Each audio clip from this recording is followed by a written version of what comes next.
SNX Marathi, Siddheshwar news express, सत्यासाठी SNX सोबत. अक्कलकोट तालुक्यातील शावळ आणि आंदेवाडी येथे सोलापूर लोकसभा मतदारसंघाच्या खासदार प्रणिती शिंदे यांनी गाव भेट दौरा करून ग्रामस्थांशी संवाद साधला. यावेळी नागरिकांनी विविध विकास कामे आणि मूलभूत सुविधांसंदर्भातील मागण्या त्यांच्यासमोर मांडल्या. ग्रामस्थांनी ज्ञानसिंधू मठ सभामंडप, घुंगरेगाव ते मंगरूळ रस्ता, पाणमंगरूळ ते घुंगरेगाव, आंबेवाडी खुर्द ते आंबेवाडी बुद्रुक ब्रिज, होसूर रस्ता, मल्लिकार्जुन बिरदेव मंदिर सभामंडप, कल्लहिप्परगे ते शावळ रस्ता आदी गावांसह आंदेवाडी गाव गायरान जमिनीवर स्थलांतरित झाल्यामुळे घरकुलासह विविध शासकीय योजनांना मंजुरी मिळत नसल्याचा प्रश्न उपस्थित करून त्यावर तोडगा काढण्याची मागणी केली.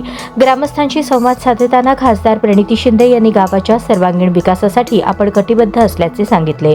नागरिकांनी मांडलेल्या विविध प्रश्नांचा पाठपुरावा करून संबंधित विकास कामे मार्गी लावण्यात येतील, त्यासाठी आवश्यक ते प्रयत्न करण्यात येतील अशी ग्वाही दिली.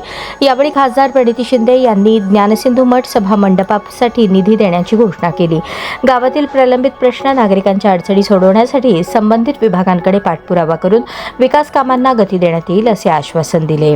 यावेळी ज्ञानसिंधू महाराज, काँग्रेसचे तालुकाध्यक्ष मल्लिकार्जुन पाटील, सरपंच सोमनिंग तांदंडी, सरपंच सोमनिंग कलशेट्टी, जिल्हा समन्वयक मनोज येलगुलवार, मल्लिकार्जुन नागशेट्टी, नागनाथ लोणी, बिरू माळगे, बिरू पुजारी, भरमण्णा पुजारी, इरण्णा कुंभार, नागनाथ बिराजदार, शिवानंद पाटील, सुरेश कलशेट्टी, माळप्पा पुजारी, श्रीमंत येळमेली, बसवराज पुजारी यांच्यासह ग्रामस्थ मोठ्या संख्येने उपस्थित होते.